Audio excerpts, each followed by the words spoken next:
Hey Dylan, this is Keaton Everett with ABC, going over your pitching video from camp. We're going to go through and talk a little bit about your motion, about your mechanics, and kind of break it down frame by frame and go through what we'd like to look at with everything. We'll stop at a couple spots and make sure we're in the right spot. Basically, the whole part of pitching is we want to get you in a nice solid spot where we can consistently repeat our mechanics, where we're utilizing our lower half, and hopefully keeping a low amount of strain on our arm, and we'll go from there. And so basically, there's a few little things we can kind of work on and show to help you out. And then the biggest thing for you is everything just kind of opens up early.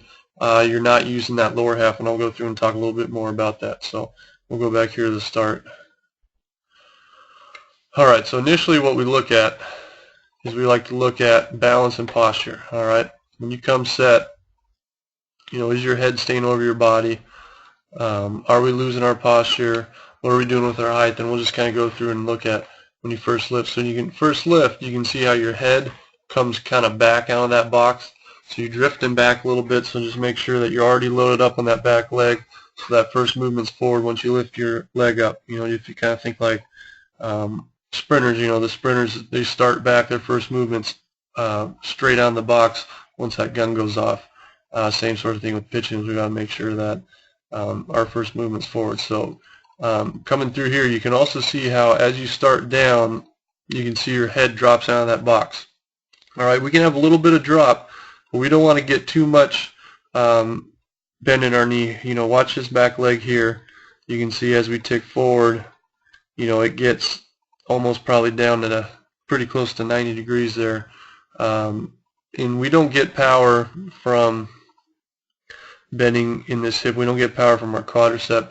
We get power in this region here. So the knee doesn't even really matter. We want to stay taller.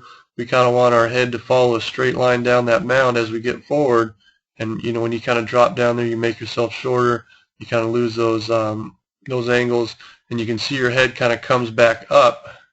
If we kind of mark a path with everything, you can kind of see how the path of your head's going. And we'll start back to here. So you can kind of see how it goes down, down, down, and then pops up. And so we just kind of want to limit all that, basically any little inefficiencies, any little, excess movement,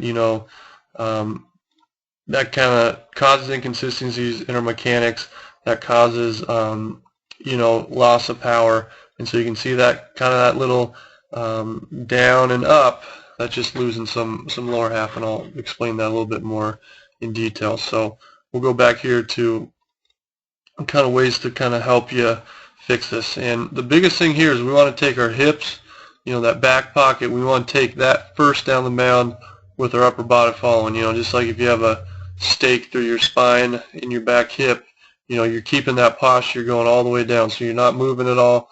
Your upper body's going with your hips. And then I want to see your hands too.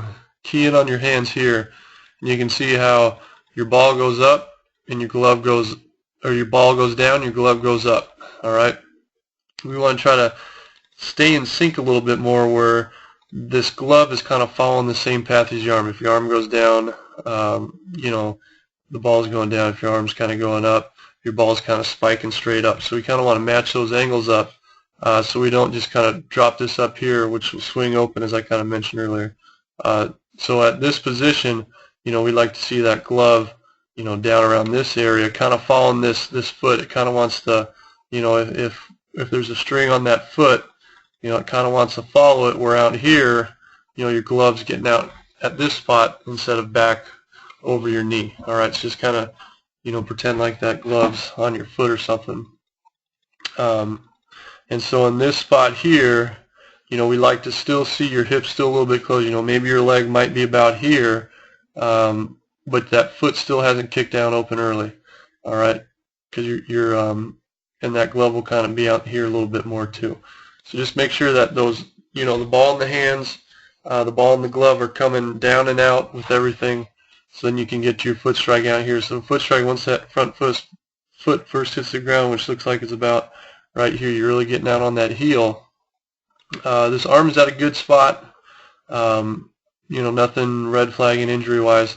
You can see how your front glove's still kind of curled in, popping open early, and it looks like your back heel is might still be on the ground. It's kind of hard to tell, but you can see this angle right here is just a little bit extreme, you know, and that comes from dropping too much early. And you know, ideally we'd like to see a little bit more of that heel turned up, and maybe something more along the lines of this kind of angle here.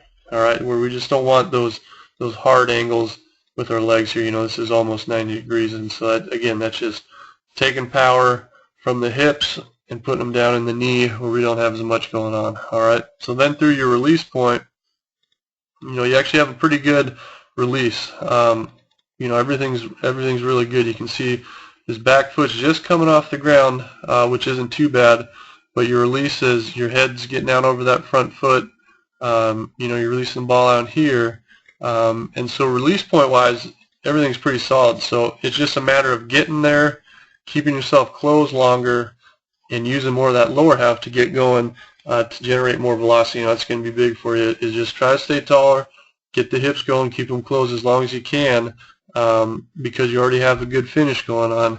Now it's just a matter of piecing everything together, you know, getting consistent, and you're going to be good to go. So anyways, thanks for making it out to camp. Hopefully you had a great time, and we look forward to seeing again with ABC.